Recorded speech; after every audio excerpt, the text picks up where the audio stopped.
Detective for hire. Jenny had saved up the whole summer to place an ad in the local paper, but no one had answered it. Until now. What could this new case be? Her imagination ran wild, picturing the possibilities. And so, after helping her mum at Gumboldt College, she hurried to the pier at Lake Nowhere to rendezvous with her new client and crack another thrilling case.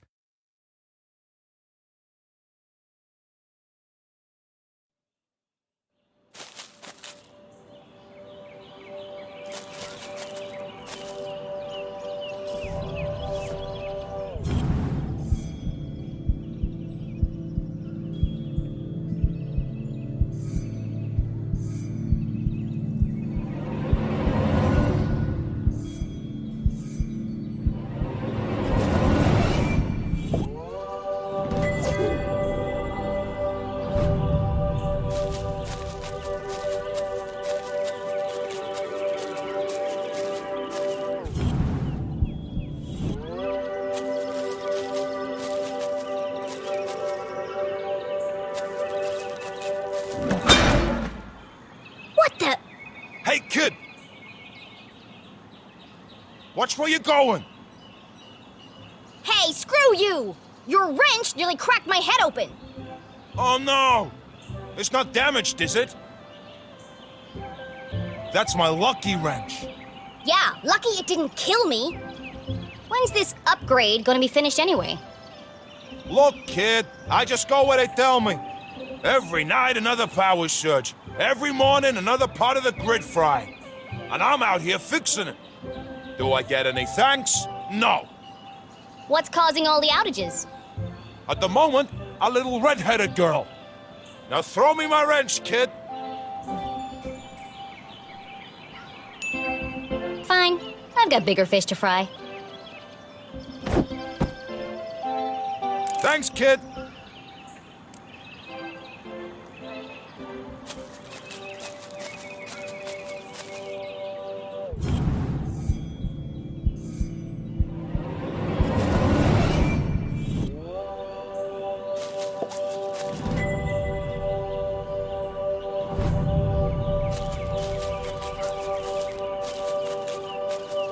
As Jenny stepped out of the dark forest, she saw warm sunlight reflecting off the cool lake.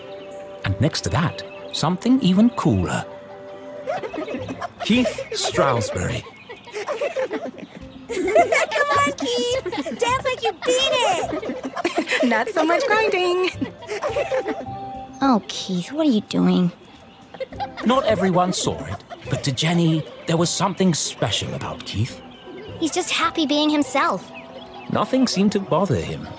Not even having to dance in a costume for $1 an hour. But Jenny was not so laid back. Not when it comes to standing up for a friend. Especially her only friend.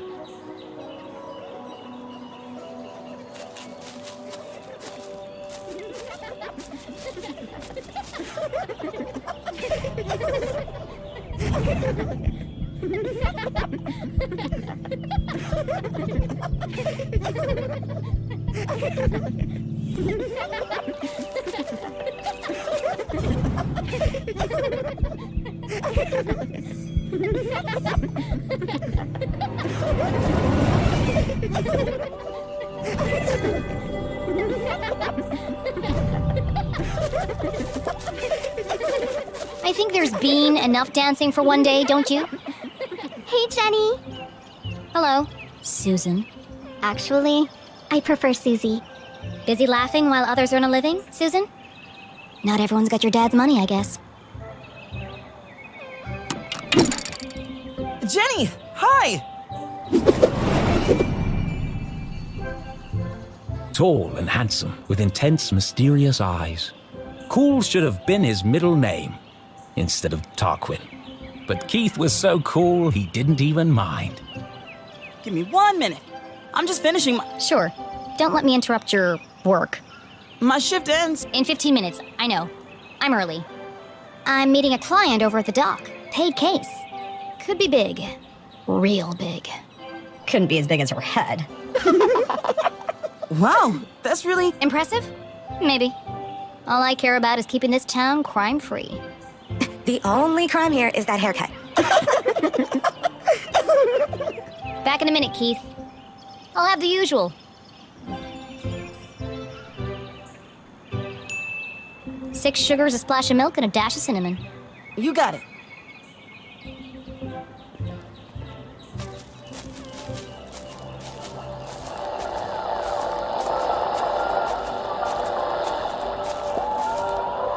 How about now? Move it to the left a bit. What's he doing up there? Not now, kid. We're busy. Any better? No, keep going. Now? Yes, it's working. Hold it right there. That's what all the fuss is about? Not this guy again. What is that? Whatever it is, it's not my music.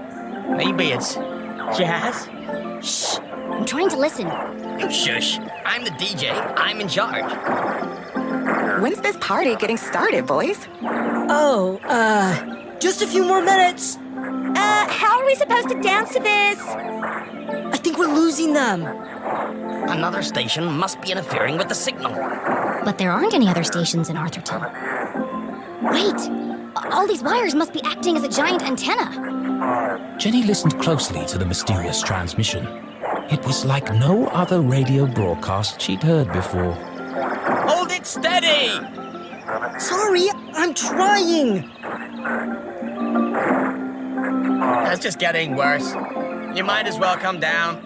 No, wait! I can almost make out what they're saying. But just like that, the sound faded away. What did you do? That's no use. Come on. We gotta get this equipment back to the AV department by 6. Jenny was so lost in contemplation, she'd almost forgotten the case at hand. My client. I'm supposed to meet her at the dock.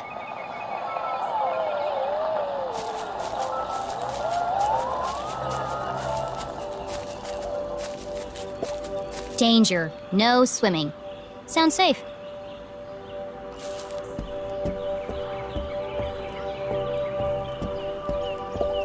Lake Nowhere. Totally safe and pollution-free.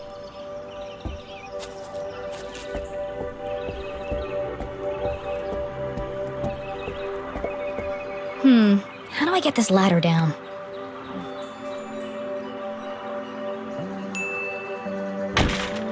That didn't work.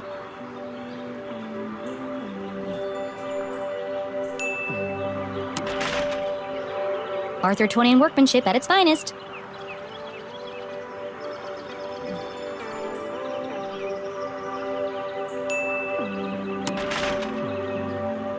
Still stuck.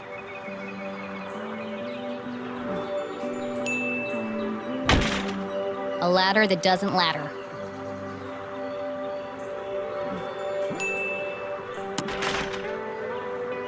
Still stuck.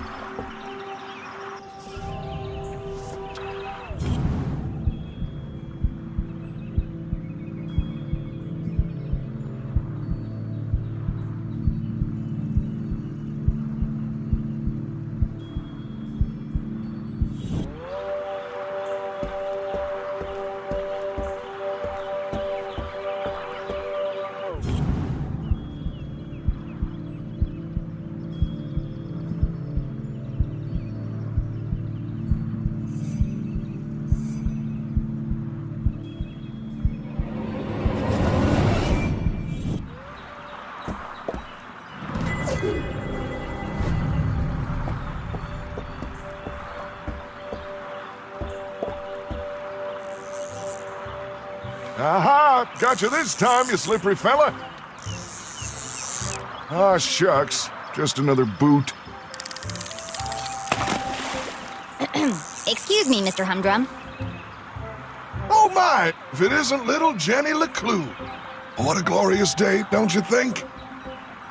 As far as Jenny was concerned, small talk was like a second pair of underpants. Uncomfortable and completely unnecessary. But Mom always says, Create a good rapport, and they'll reveal everything to you.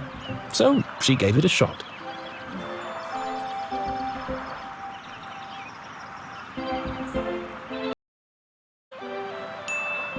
How's the fishing? Oh, the fishing's great, but the catching is bad. All I'm getting are old boots and strange bits of metal. But just look out there, Jenny. She's got that wonderful afternoon glow. No one knew why the lake glowed at night, and few were brave enough to swim its murky waters. What lay beneath its depths was the stuff of myth and legend. Somewhere out there lies the giant red herring, or so they say. But no one's ever caught one. Sounds fishy to me. Well, if she's out there, I'll catch her. Someday. Great. Well, now that we have a good rapport, where can I find Mrs. Humdrum? Well, she's down there on the ridge. Only one problem. I think the ladder is broken. Ah, yes. There's a knack to it. First you shake it, then you kick it, and then you push it. Sounds unnecessarily complicated. I'll join you down there in a bit. Just have to sort my tackle out.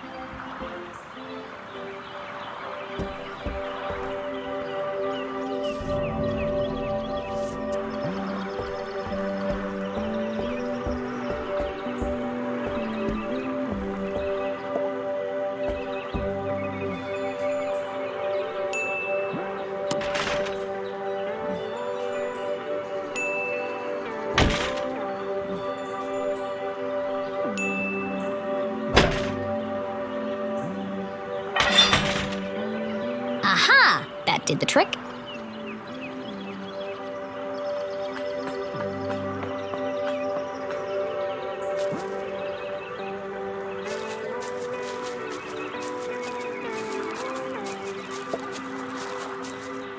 Mrs. Humdrum, I presume? Oh, hello! You? I'm the private detective you contacted. Jenny Leclue, at your service. I'm here to solve your case. Who is it, Dan? It's Jenny, dear, the Leclue girl. She doesn't see so well without her glasses. Oh, hello, Jenny. I'm afraid I don't see so well without my glasses. Nothing wrong with her hearing, though. What did she say? I said there's nothing wrong with your hearing, dear. Oh, no, thank you. I've already eaten. I believe you have a case for me? We do. We do. Great. So what's the trouble? Haunted by the ghost of a former lover? Worried you're being poisoned by a mad uncle? Something so dark and gruesome I can't even begin to imagine the horror? Well, I've lost my reading glasses. Oh. And there it was, a real case. A confounding mystery to challenge Jenny's brilliant mind. I thought this was finally going to be a good one. What do you think, Jenny? Can you help? Sure, Mr. Humdrum. I'm gonna need to ask you a few questions.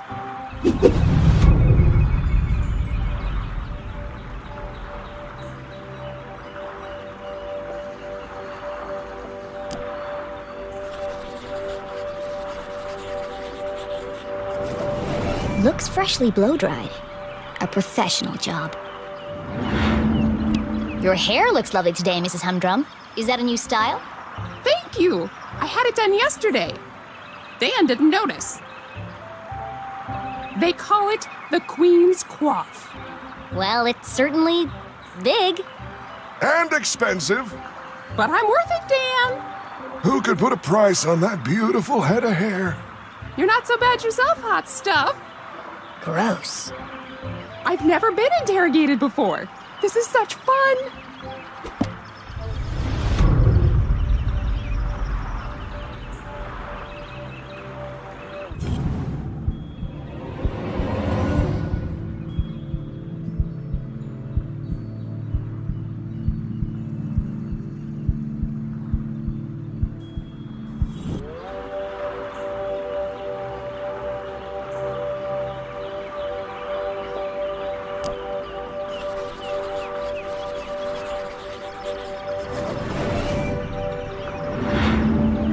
Do you often carry a pair of binoculars? She doesn't go anywhere without them. I presume you don't wear your glasses when you use the binoculars. No, I can't get my eyes close enough to the eye cups. I see. You really are very good. The best. How long have you been solving mysteries? I'll ask the questions, thank you.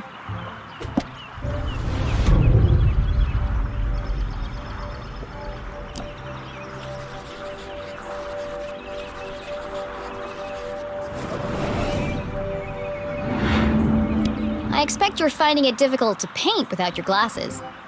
Oh no, I never wear them when I paint.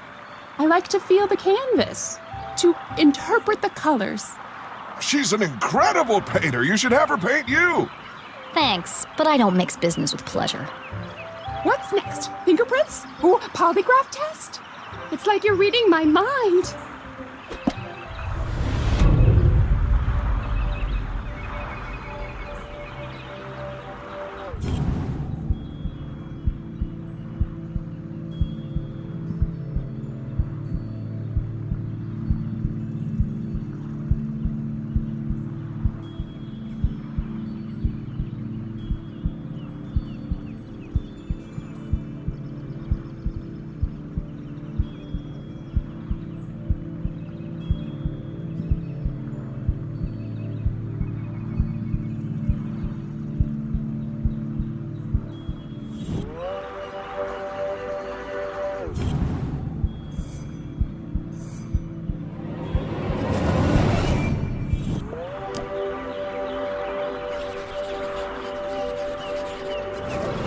Jenny had often snuck through the hole in the fence at Grubman's to watch the races. She could understand why the dogs ran so hard. They were chasing the promise of food. What the adults were chasing was less relatable. I notice you're a gambler, Mrs. Humdrum. You've been at the Greyhound races. That was yesterday. We always go to Grubman's on Wednesday. Did you take your binoculars with you? Of course. Those little critters are so far away, I can't keep up without my binoculars. Interesting. Have you figured it out yet? The suspense is killing me.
That's a large hole.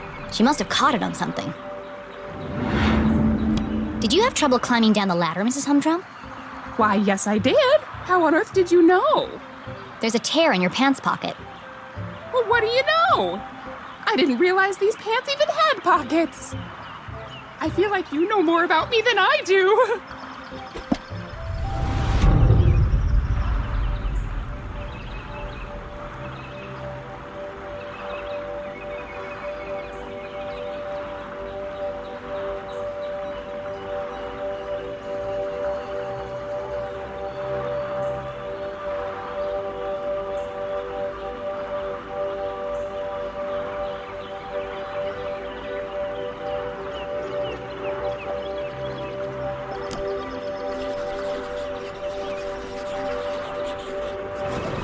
Jenny recognized the distinctive indentations left behind by a pair of spectacles. She must have been wearing them recently. You still have marks from your glasses on the bridge of your nose. You probably lost them within the last day or two. Oh, I never would have thought of that. When do you last remember wearing them? I'm really not sure. Dan? You had him at your Tuesday book club. Oh, yes. We're reading 50 Shady Graves. You are so thorough. Any more questions? I think I have everything I need to wrap this one up. Where are Gail's glasses?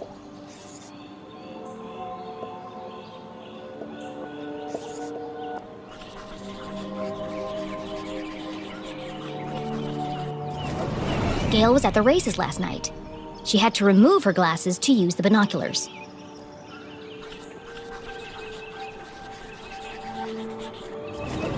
Gail also had her hair cut recently. It's fluffy and big and could easily hide a small object.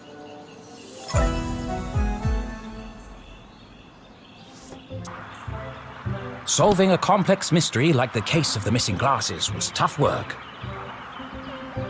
But now came the most satisfying part, delivering the dramatic denouement.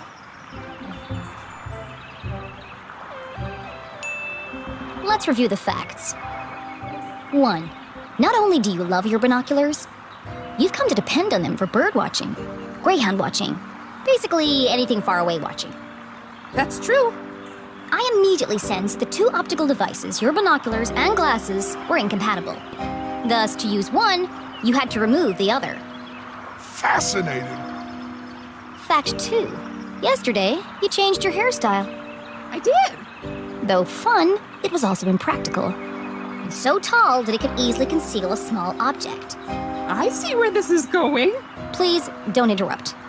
After much research, deliberation, and debate, I've concluded there is only one place the missing glasses could be. They've been on your head the whole time. Oh, so they are. Right there on top of my head. Incredible! What a talent! They're always in the last place you look, aren't they? A master detective in the making. What would we have done without you? Gail, don't forget to pay the girl.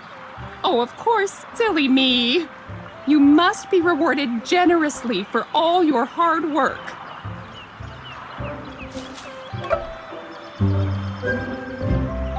Now don't spend it all in one place. Thanks. I'll do my best.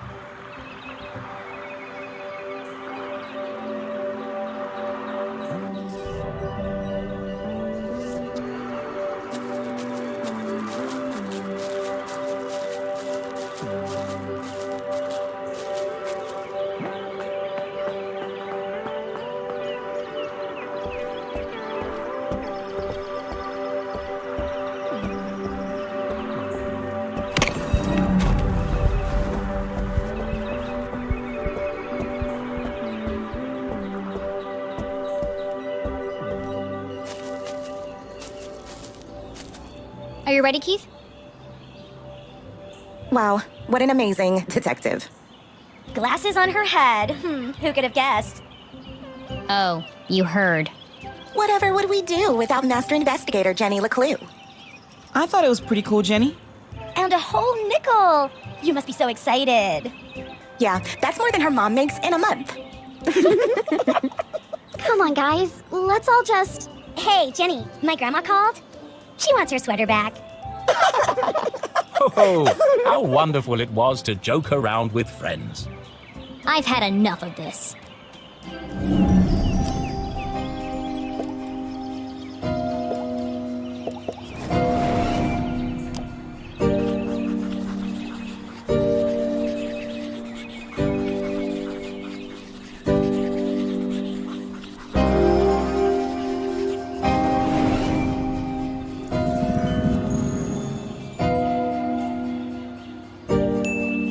Over-application of makeup. Hair drawn over face. Wear sunglasses even at night. You're trying to distract from something. A lazy eye, perhaps? What? No!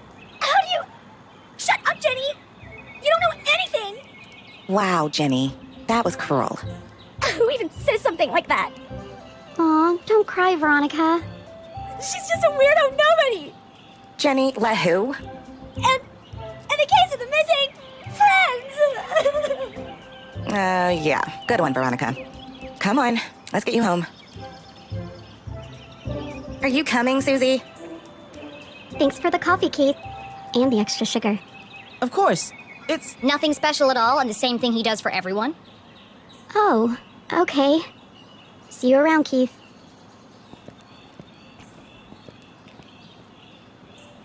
Well, that went well. Shall we? Yeah. I've got no customers now anyway.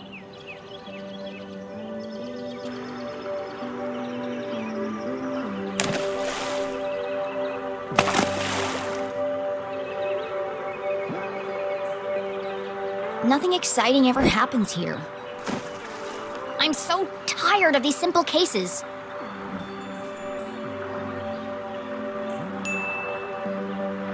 Ugh. How am I supposed to become a real detective if there are no real crimes to solve? You helped that old lady. Darn. Thanks, Keith. But it was stupid, and everyone knew it, including your girlfriend. She's not my... And you really mustn't let them treat you like that. You should stick up for yourself. They don't mean anything. Sometimes you just gotta speak up and say how you feel. Well, You can't just let people walk all over you, Keith. Okay.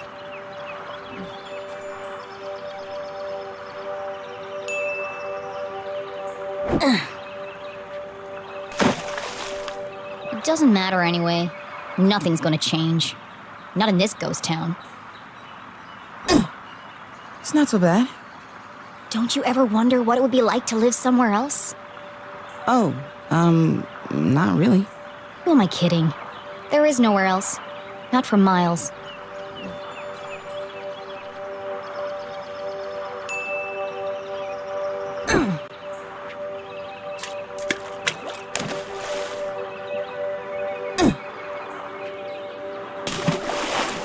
Oh, shucks.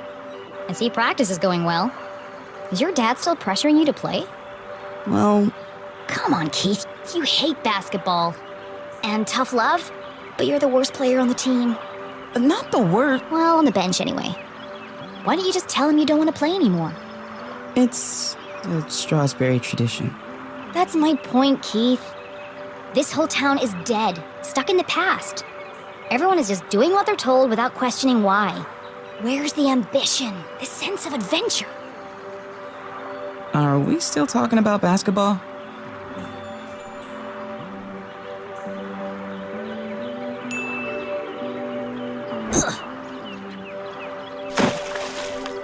How's your mom? She seems distracted. Normally, she's so focused on her job. I mean, it's understandable. It's been almost a year since... And now she's planning to go away for the weekend, and she still won't tell me why. Yeah? She was definitely acting weird earlier. Maybe she's lonely? You know what? You're right. I am? She shouldn't be alone right now. Actually, your dad told me they were meeting in the library. We're going to need supplies. 2 of Mr. Bean's finest, please. To go, of course. Here is my payment in full. That's a nickel. Put the rest on my tab? Thanks for the pep talk, Keith. You always know what to say to make me feel better. Last stone. You want it?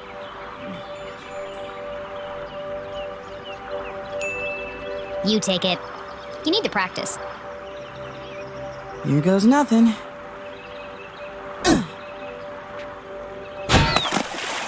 Three-pointer! Nice one, Keith. Maybe your luck's finally changing.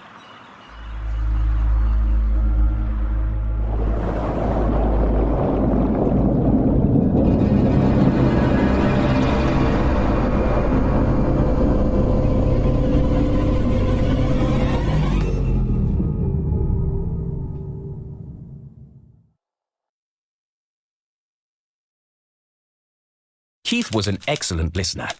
Or maybe he just didn't speak much. Either way, Jenny really enjoyed their little talks. He was the only person who really seemed to understand her. Jenny biked briskly towards the library back on campus to surprise her mother. Nothing exciting ever happens here, she grumbled, unaware of the great adventure that lay in store just around the corner.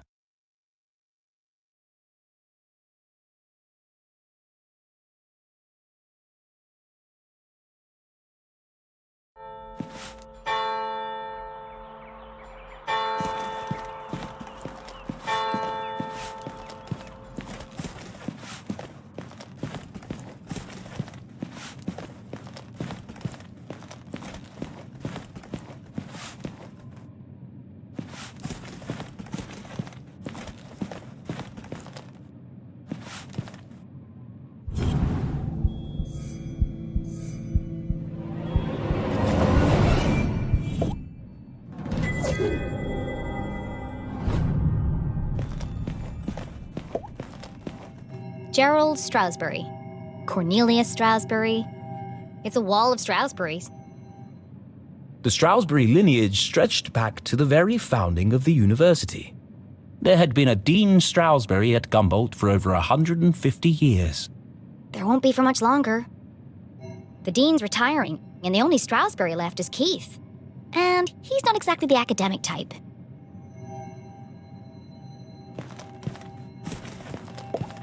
No one on duty. A book thief's paradise. There's a note on the desk.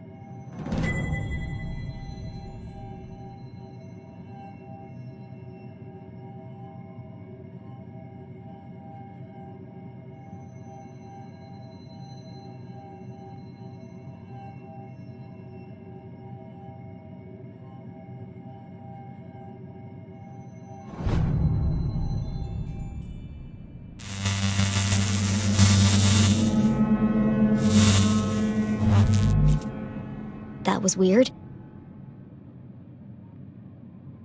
Hello? Mom? Mr. Stroudsbury? Anybody? Jenny's words echoed through the library. Something's not right here. A mystery was unfolding. Whatever it is, I'll get to the bottom of it.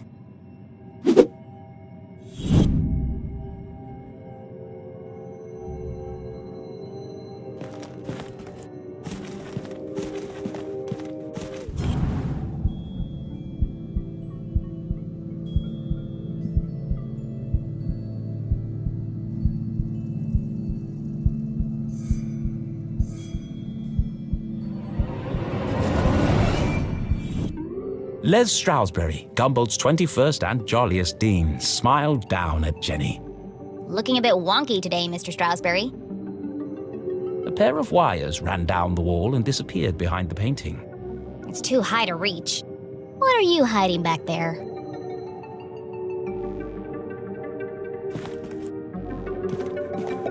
The chandeliers that adorn this library are made from rare Arthurtonian quartz, kindly donated by the Glatz Foundation. The Glatz family was one of the oldest in town. They were the first to mine the valuable quartz deposits beneath Arthurton, and as such, they became incomparably wealthy. And they sure like to let everyone know it.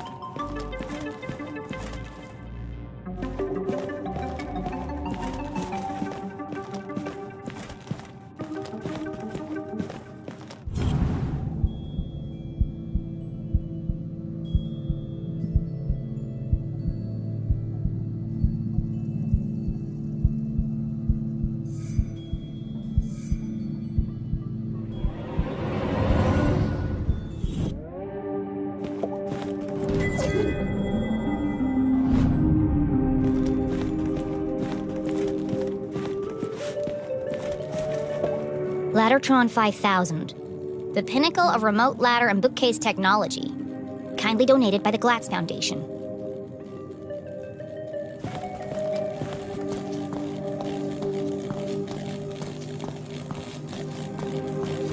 Whoa! Dangerous! The newly installed ladder system was prone to malfunction. Should have kept the old wooden ladders. They never tried to electrocute me. I need to find a way to turn the power off.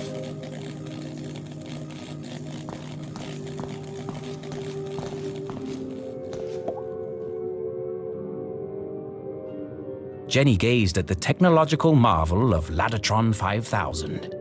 Seems pointless. It's not hard to move a ladder. Sometimes it feels like some unknown force is just trying to slow me down.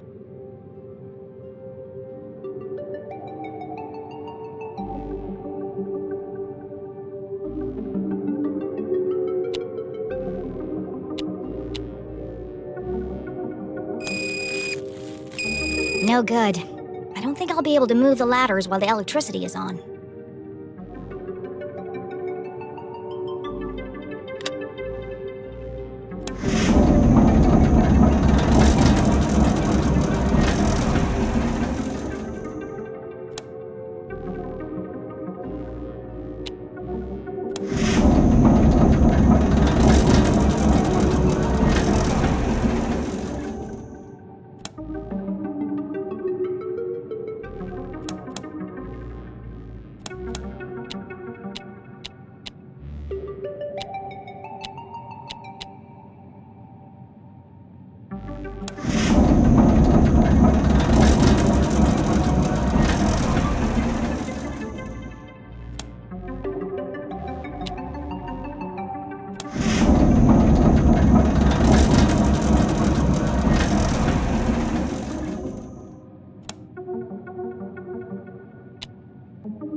Jenny was notorious for climbing book carts.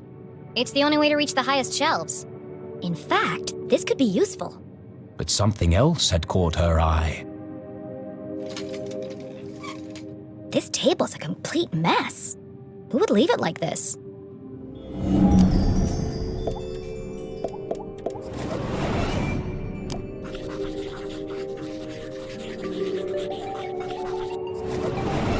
Illegible scribbles, intricate diagrams of giant machines, a worn copy of Aliens in Arthurton. Jenny knew only one person could have been sitting here. CJ. It's odd, though. He usually hides everything when he's finished. What's this? A tattered piece of paper with a series of seemingly unrelated notes.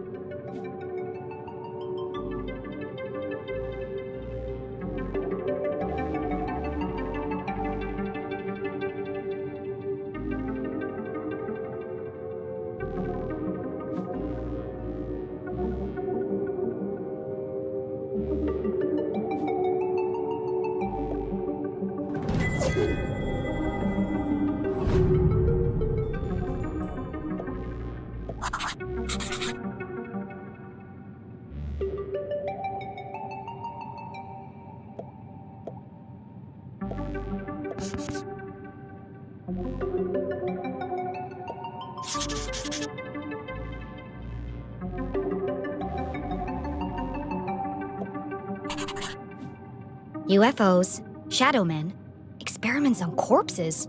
It seemed that CJ was unraveling a mystery of his own. Wait, there's something on the other side. Wow, a color map of Arthurton. Jenny had never seen a town map with this level of detail before. I can't believe CJ left this behind. That's so unlike him. He'd be terrified if anyone else found it. I'll keep it safe until I see him again.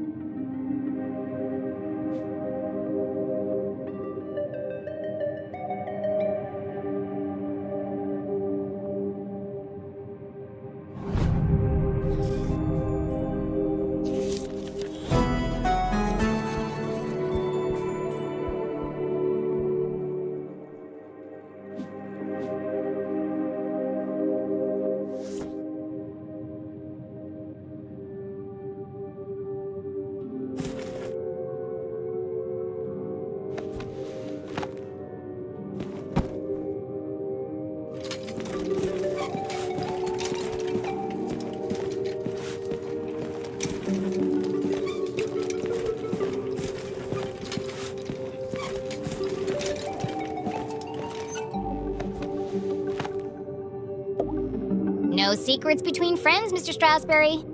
Jenny stood on her tiptoes and delicately removed the priceless painting from the wall. Oops. Aha! Precisely what I was hoping to find. It was? Let's see. Lights, bookcases, ladders. I'll cut the power and continue my investigation. But Jenny knew better than to play with electricity, so she left it alone.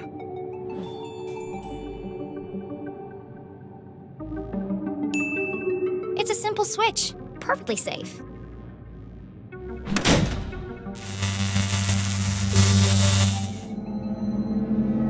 The eerie silence unnerved our tiny hero.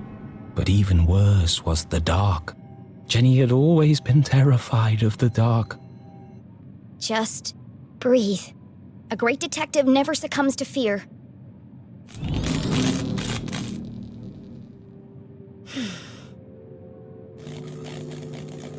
Looks like that did the trick.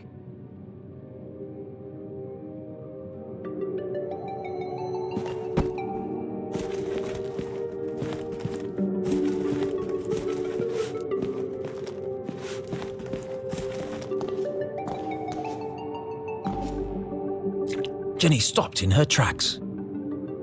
The sign clearly read, "Wet floor, caution." Her path was blocked. You're kidding me, right? Trampling muddy feet over a perfectly clean floor? She was a maverick, not a monster.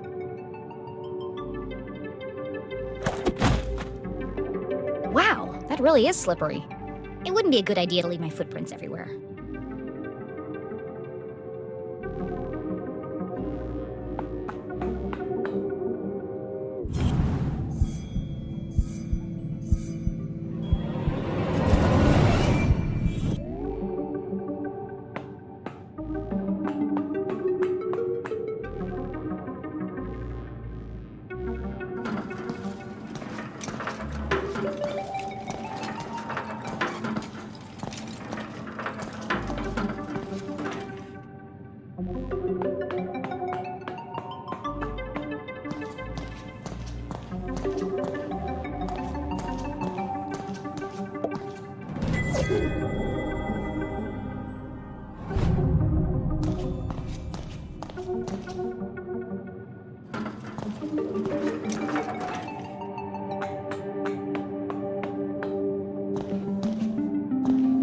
Rare books.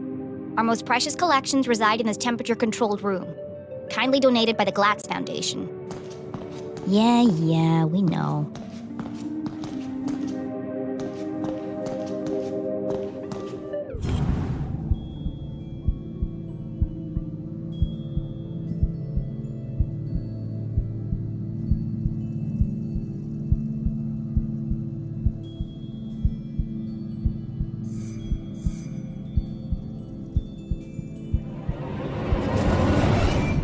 There's something on that shelf, but I can't reach it.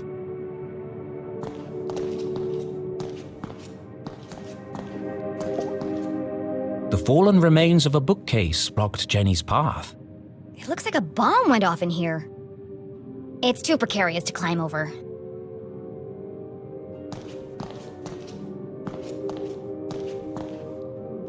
It's locked. No problem, I'll just pick it.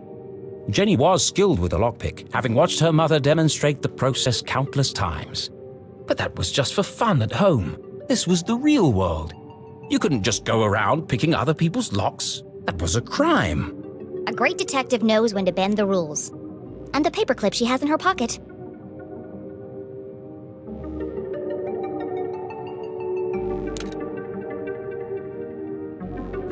Mom always says, lockpicking is a subtle art. Move slowly and search for the sweet spot.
Bingo. It must have been a rush of blood that caused Jenny to act so irrationally. Regardless, she had picked the lock and felt strangely exhilarated. What treasures lay behind the door? Oh, it's empty. Still, that bookcart could be useful.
Something's blocking the ladder.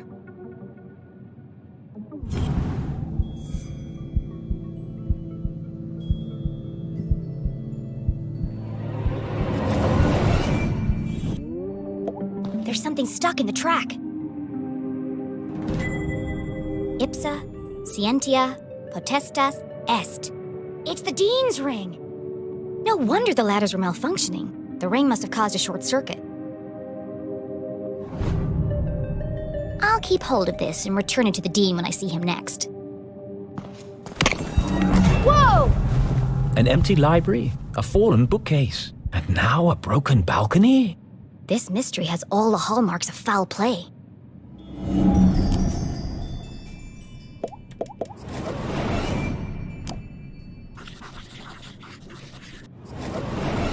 They say words can't hurt you. In this case, I'd be inclined to disagree. Solid iron and oak, torn apart like a piece of bread. It would have taken some serious force to do this. Something bad happened here. This is feeling more and more like a crime scene. And then Jenny saw it.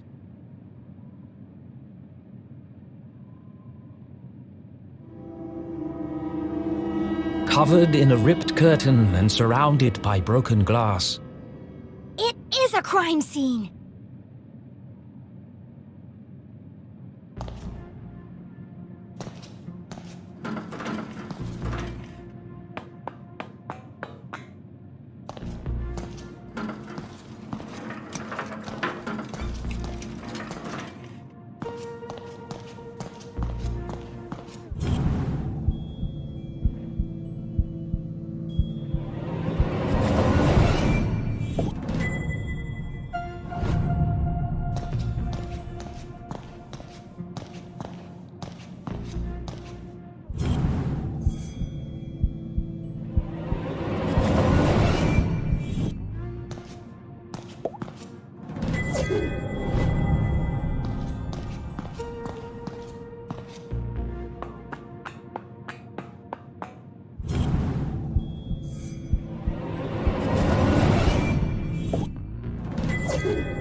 You never forget the first time you see a dead body.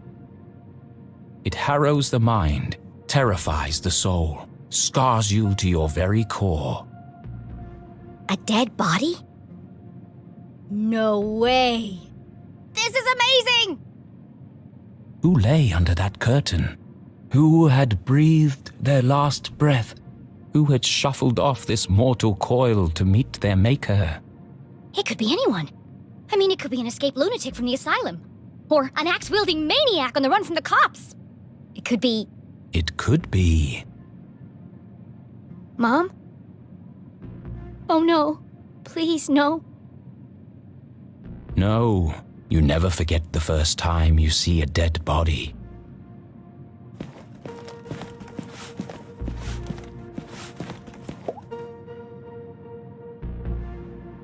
Jenny knew it was wrong to disturb the crime scene. But I have to know who's under here. Slowly, she drew back the heavy cloth. Please don't be my mom. Please don't be my mom. Dean Stroudsbury! Thank God. I'm sorry. I didn't mean it like that. Poor Mr. Stroudsbury. What happened to you? Was this a terrible accident? Or worse? Murder! Her stomach churned. Seeing the Dean's lifeless face, his contorted frame, Jenny felt the urge to run, to get as far away from this horrific sight as possible. Jenny had longed for an adventure, for a real case to solve. I didn't expect it to be like this. She gathered herself, took a deep breath, and began to search for clues. He looks like he's been dead for weeks. His skin is pale and colorless, and there's a strange mark on his neck.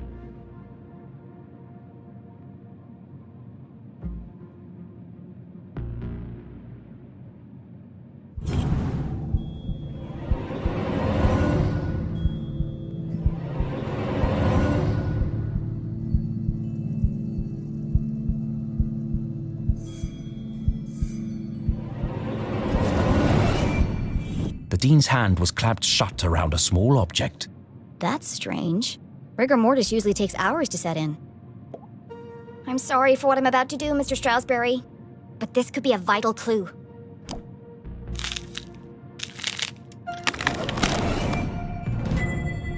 Mom's ID card?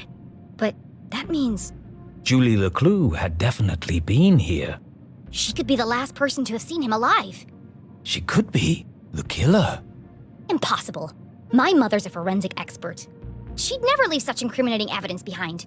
But even the smartest criminals made mistakes. Jenny couldn't deny this looked bad for her mum. If anyone else sees this, they'll jump to conclusions. They'll think my mom's a murderer. Unless... A peculiar thought crossed Jenny's mind. Unless... there's nothing to find. Removing evidence from a crime scene was highly unethical. So was planting evidence to frame an innocent person. She had no proof of that. I have to do something. My mom would kill me if she knew I was tampering with evidence. But I have to protect her.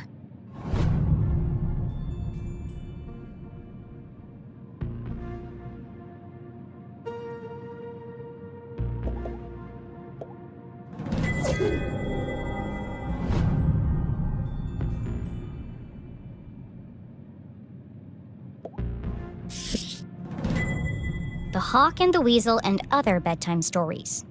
It could be important. Then again, it could have just joined the Dean for the ride.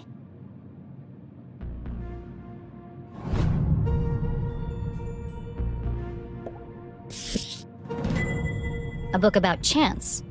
What are the odds that this was an accident?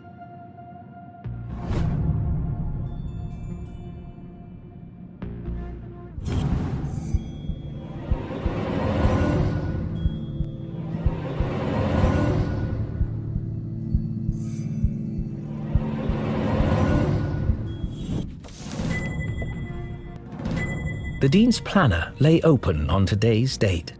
Perhaps I can retrace his steps and create a timeline of events.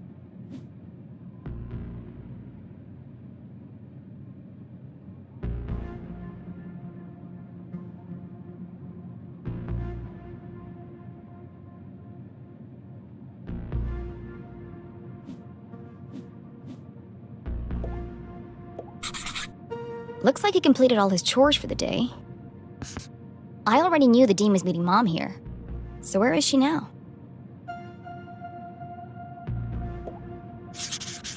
Meet JL. Could that be Mom?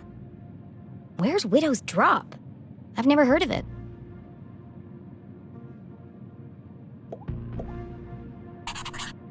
Looks like he canceled his meetings on Friday and rearranged lunch with Keith. Oh, poor Keith.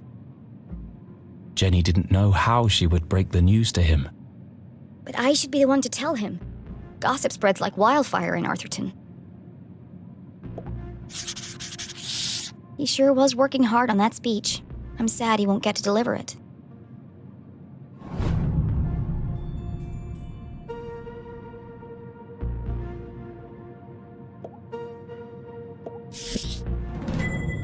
It's a book about predicting the future. I suppose it didn't belong to Mr. Stroudsbury then.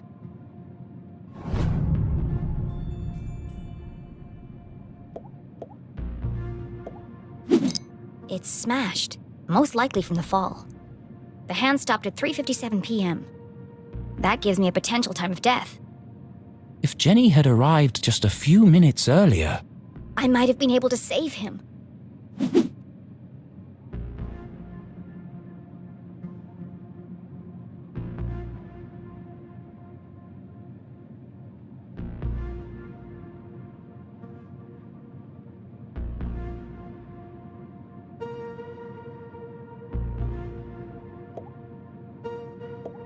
There are bits of glass and metal debris everywhere. He has burn marks on his hand. I think that's all the evidence I'm going to find here. She took one last look at the dean's lifeless body. I'm sorry, Mr. Stroudsbury. I promise I'll get to the bottom of this.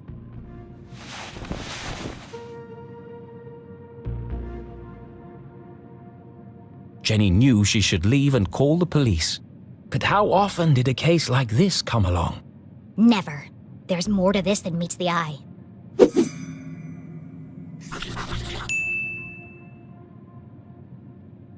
Some of this evidence must be connected. So she opened her journal to join the dots. What was the apparent cause of death?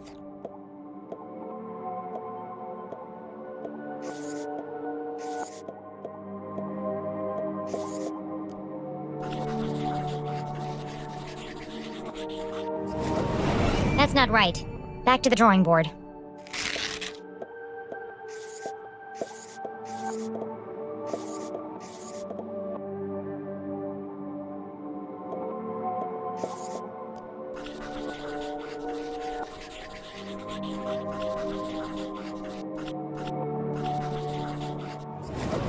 That doesn't quite add up.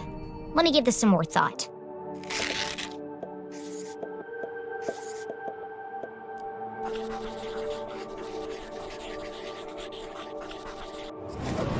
It looks like the dean was thrown from the balcony when he reached down to pick up his ring, which was stuck in the electrified ladder track.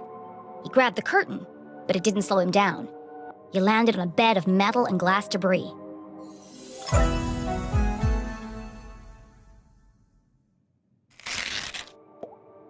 What is unusual about the dean's death?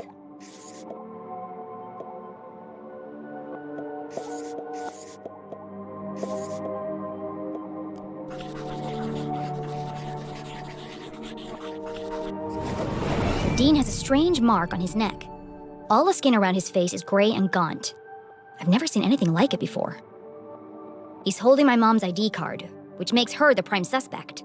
But why would she, or anyone, want to kill Dean Stroudsbury?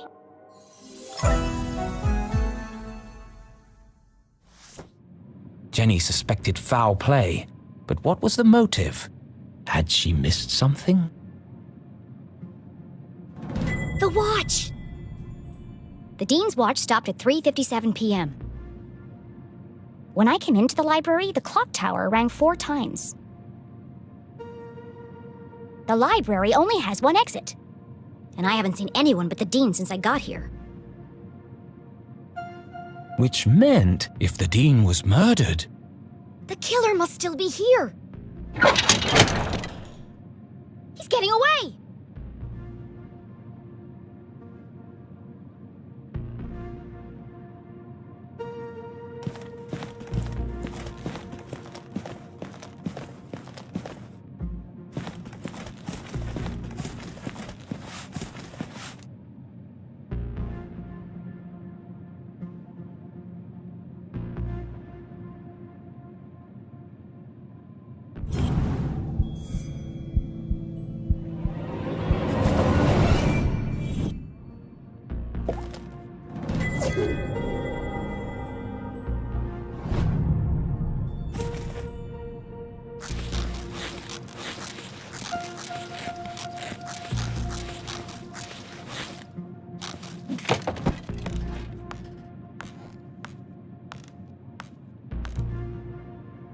Jenny could hear police sirens in the distance. Someone must have tipped them off. I'll catch the murderer and keep him busy until the cops arrive. Chasing after murderers was hardly the job of a little girl. Hey, you! Stop!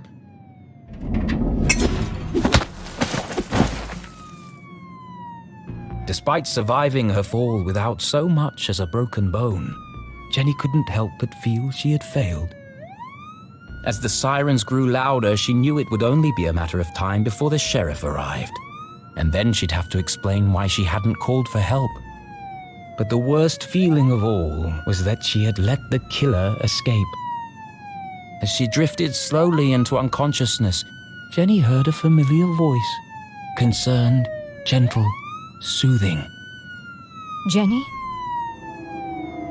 Oh, Jenny, what have you done? Mom? Freeze! You're under arrest!